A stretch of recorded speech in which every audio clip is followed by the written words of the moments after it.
Hey guys, this is Mara the Reading Hedgehog with my June 2016 book haul, which it was a pretty successful month, especially at the beginning part of the month, and then towards the end of it I didn't buy as many books. In total, I think I just counted, I bought 25 books, and that's including manga. I went to Half Price Books Outlet, and it's been a while since I've gone, and they were having like a dollar sale, so yeah, that's kind of why I got quite a few books this month. So yeah, I will just jump straight into this, and of course start with the books I got from Half Price Books Outlet. So the first one I got was Sisterhood of the Traveling Pants by Anne Brashares. This is the first book in the Sisterhood of the Traveling Pants series. Not my typical read. I'm sure a lot of you have heard of this book. It's, summer chick lit type thing. I got it because I told my friend Catherine that I would read this series in this summer, in exchange that she would either read the School for Good and Evil trilogy or finish the Dorothy Must Die series. The choice was hers of which one she wanted to do. So yeah, this was like $1, so I went ahead and got it, and we'll see how I like it. Every once in a while I can do contemporaries. After that I got Sunshine by Robin McKinley, and I actually already have this book, but the copy I have I don't really like, and I like this copy a lot more. I like the size and everything. The other one has like mass market paperback, and this one's not, and yeah, so I really liked the cover, and I got it. And looking forward to reading it. I've heard that this is pretty good. Next, I got The Reluctant Heiress by Eva Ibbotson. This is kind of part of a sort of series. Like, all the books are companion novels. They all kind of take place in roughly the same era, but they're not in any way related. And this one has to do with an Austrian princess that ends up joining the opera. And I love Eva Ibbotson. I've read her books since I was a kid. Well, teen. And this is one I haven't read, and I can't wait to read it. And you'll notice that it's paperback, because I really like the paperback covers, and these will all match when I get them. So, yeah. Next, I got The War Horse by Don Bolognese, I think that's how you pronounce his name. I read this book so long ago, like, I was probably maybe, I don't know, 9. I found it at the library and loved it, and didn't think I'd ever find this book, and Half Price Books Outlet had it, which is why I go there, because they have a lot of hard-to-find books. And I don't remember too much about it other than loving it, and it's, historical fiction, and just really, really liking it, so I was so excited that I found this, and I can't wait to reread it. After that, I picked up The Fire Chronicle by John Stevens. This is book 2 in the Book of Beginnings. The first book is The Emerald Atlas, which I have. I bought that, not really knowing anything about it because it was signed by the author. And then I just found the sequel, and I was like, hey, might as well get the sequel because I have the first one, and then I can read them back to back. Not that I'm actually a big fan of binging series, but I do it when I can. Next, I got Shield of Stars by Hilary Bell. This is the first book in the Shield, Sword, and Crown trilogy, and I also got Sword of Waters, which is book 2. This is another series I read a long time ago when I was probably maybe about 14 or so. I think this was my first discovery of Hilary Bell's books, I think.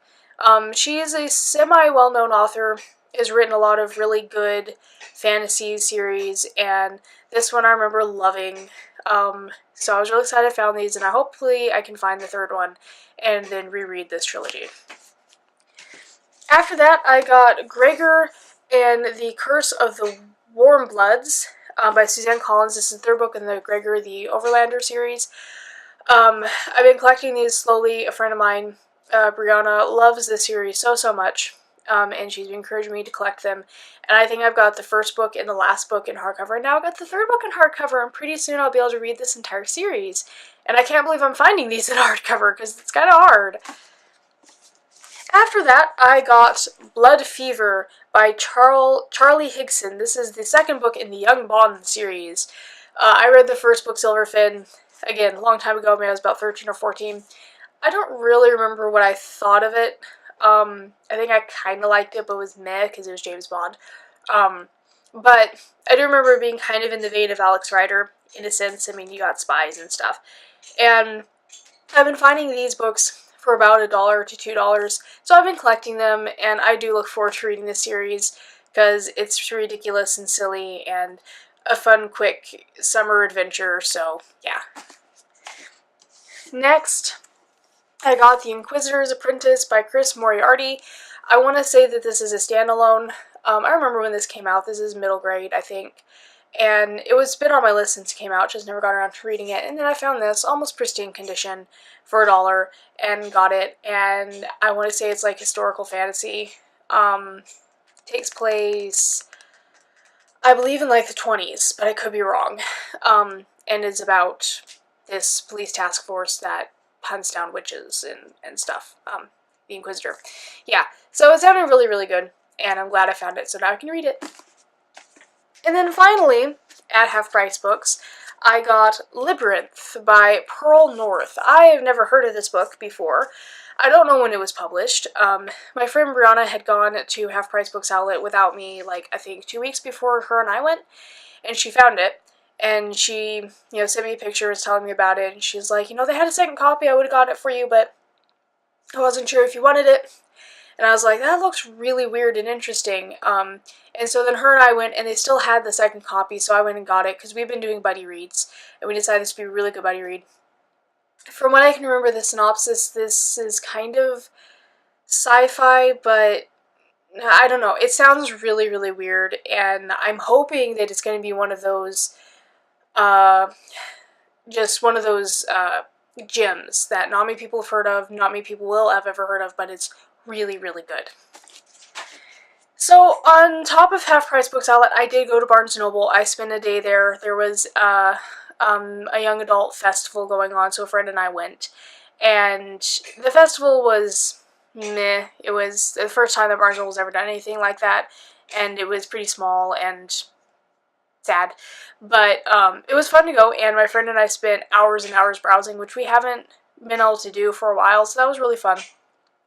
And of course I got books. I limited it to new releases that had been on my list for a while. Well, not for a while, but, priority buys. So, to that end, I didn't spend a lot of money. The first one I got was Queen of Hearts by Colleen Oakes. I got this one because, again, my friend Brianna and I have been doing buddy reads, and this was one of the ones we wanted to do a buddy read for. This is, I believe, a origin story of the Queen of Hearts in Alice in Wonderland, or it might just be it from her point of view. No, I think this is an origin story, which coincidentally, Marissa Meyer's coming out with one too very soon. But I think this one was originally published in the UK before it came over here. But it looks really good and sounds really good, and so can't wait to buddy read it. Next, I got Everland by Wendy Spinelli. This is a retelling of Peter Pan, of course, but it's set during, I think, World War II in London, but it's kind of an alternate World War II, and it's got steampunk elements. It sounded really interesting and really good, and the cover art is gorgeous, so I got it because, yeah, it sounded really, really interesting, and I like Peter Pan retellings, provided they're done well, but this one sounds like it's going to be really good. And then finally, I got Sophie Quire and the Last Storyguard by Jonathan Auxier. This is the sequel to Peter Nimble and His Fantastic Eyes. I just recently finished Jonathan Auxier's last book, The Night Gardener. Oh my gosh, I forgot how much I loved this author, so I cannot wait to grab this. The thing about this that, hello, those are receipts. The thing about this that caught my attention just was this, this little blurb. Sophie Quire loved books beyond reason. Indeed, she loved them more than she loved the world around her. It was the very thing that made her unique, until it made her dangerous. So yeah, it sounded really good, and, Jonathan Auxier, so of course I was going to get it. But that synopsis, that little blurb did make me bump it up on the priorities list, so I got it, and I can't wait to read it. And then last but not least, I got manga, of course. And I was trying to finish out some series, so I just pretty much bought a bunch of series finishers. So I got volume 11 of Noragami, volume 12, and can I just pause and say how gorgeous these covers are? Then volume 13, and then finally the newest release, volume 14 of Noragami by Adachi Toka. Loving this series the further I get along. I have not read these 4 volumes yet, but really looking forward to it. And yeah, just these covers are gorgeous and they feel wonderful. And yes, that catches me up with Noragami, and cannot wait to see what happens. Then I actually decided to treat myself to a new series, because I've actually completed several, so I was like, you know, I can start a new series. So I got Volume 1 and Volume 2 of Seraph of the End, Vampire Reign. Don't really know too much about it. I don't do vampires, but this sounded good and interesting, and flipping through the cover, the pages, the art looks really good, and a friend of mine said that it was really, really good. I generally trust her opinion, so yeah, I'm gonna give it a try, and it wasn't super expensive, so it's like, you know what, first 2 volumes, we'll just see. So yeah, I got those. And then finally, there's a bit of a story behind this. Let's see if I can hold these all up. I got volumes 16 through 18 of Skip Beat, volumes 19 through 21, and volumes 22 through 24 of Skip Beat. Now, you've not seen any of these volumes in any of my other hauls, so you're probably wondering where are the other ones. I've been borrowing this series from my friend Catherine up until these recent volumes, and because I wasn't really sure if I was going to like it, but I was hooked the moment I read it. If any of you read it, you probably understand why.